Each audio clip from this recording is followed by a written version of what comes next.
Айсен Сергеевич, здравствуйте. Мы начинаем наш брифинг. И в начале вопрос о безопасности людей, которые задействованы сегодня на тушении лесных пожаров на территории нашего региона.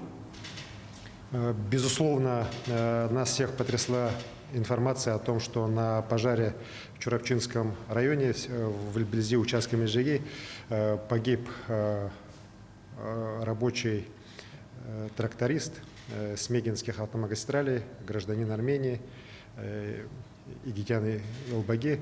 Мы выражаем глубокое соболезнование его родным и близким. Конечно же, мы предпримем все меры для оказания помощи семье пострадавшего. Вместе с тем, надо понимать, что безопасность людей на пожаре – это главное условие при работах по тушению. И здесь ответственность и руководителя тушения пожаров, и руководителя непосредственно тех ведомств, которые проводят работы по тушению пожаров, очень велика. Особенности это касается добровольцев, людей, которые не обладают профессиональными знаниями по тушению пожаров. Здесь будет проведено соответствующее расследование, но вместе с тем хочу еще раз подчеркнуть, что мною дано поручение, чтобы профессиональные наши спасатели, профессиональные лесопожарные проводили вот как раз полный инструктаж, в первую очередь для добровольцев, которые тушат пожары.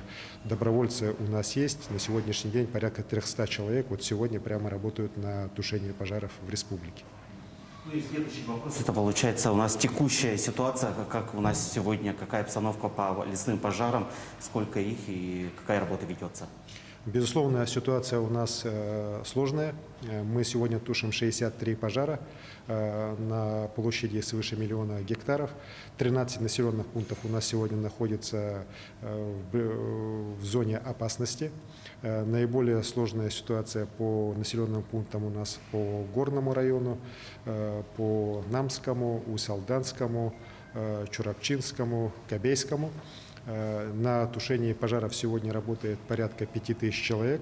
Это 128 человек военных Министерства обороны, порядка 300 человек МЧС, свыше 1000 человек это лесоохрана, из которых 250 это наша республиканская лесоохрана, остальное это федеральный резерв и привлеченные силы из других субъектов Российской Федерации.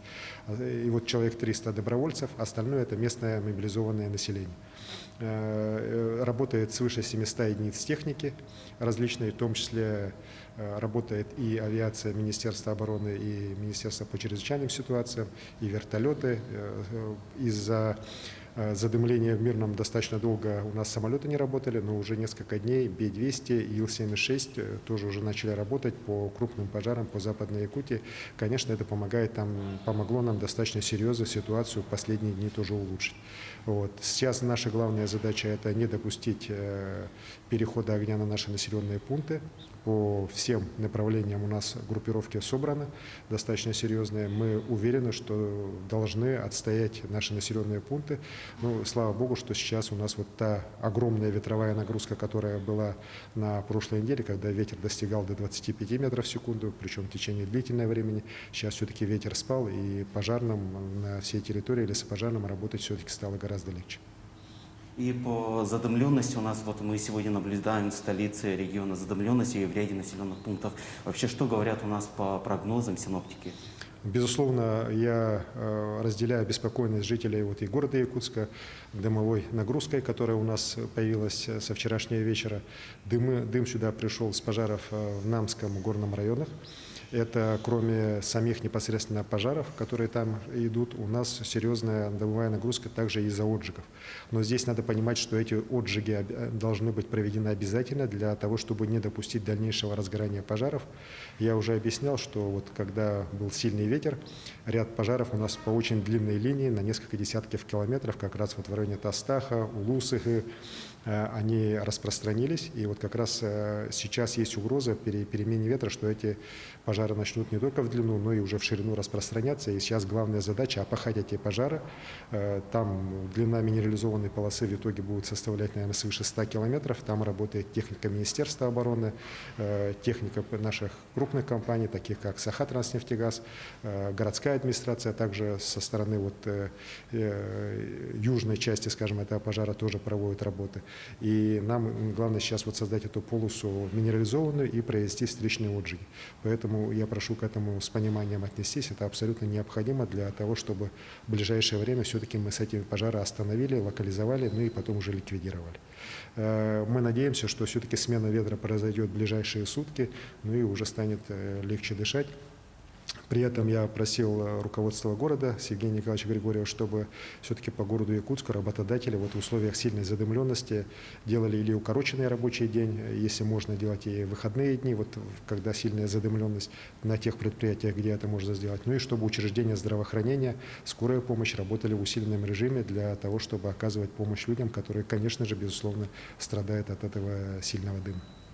И последний вопрос касается помощи федерального центра. Какая помощь оказывается у нас федеральным центром? Какие получается, помощи оказаны и будут оказываться? Безусловно, мы сейчас получаем очень серьезную поддержку последние недели, последние дни. Я имел позавчера беседу по телефону с президентом страны. После этого сейчас уже на территорию республики прибыли 200 специализированных пожарных спасателей спецотрядов МЧС. 50 из них уже работают на пожарах в Намском районе. 150 человек сейчас мирно находятся. В течение сегодняшнего дня должны быть переброшены уже на пожары, где наиболее такая серьезная обстановка как раз связана с угрозой населенным пунктам. Это и Вчурапчинский район, Усалданский, Намский, Горный и Хангаласский улус. Мы также сейчас получаем уже дополнительную помощь по линии авиации. Я обратился к министру чрезвычайных ситуаций Зинчеву с просьбой усилить вертолетную группировку с ВСУ, с водосливными устройствами, чтобы их у нас было больше. Такое решение, мы надеемся, уже принято, и в ближайшее время вертолеты должны сюда прибыть. Что касается авиации, мы, конечно же, ждем, чтобы полоса города Якутска смогла принимать самолеты.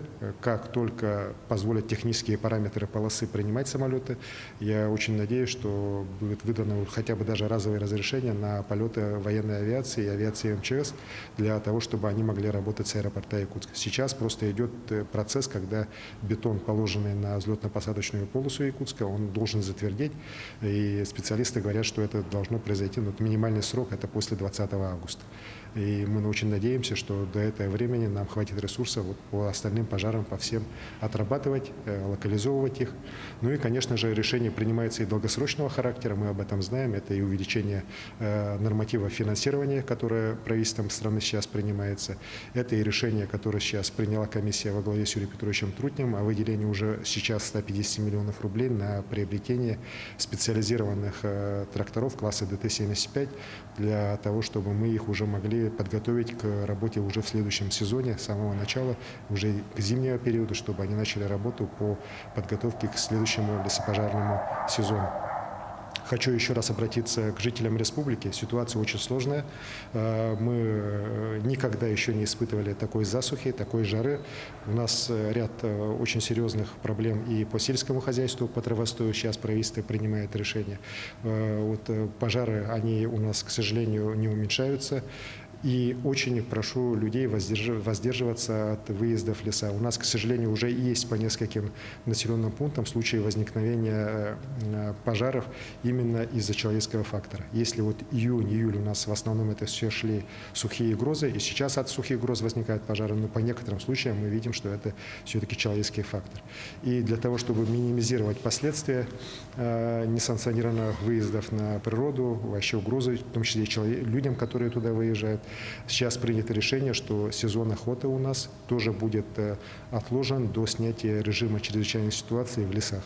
Вот только после того, как этот режим будет снят, можно будет охотиться. Я прошу тоже охотников к этому с пониманием отнестись.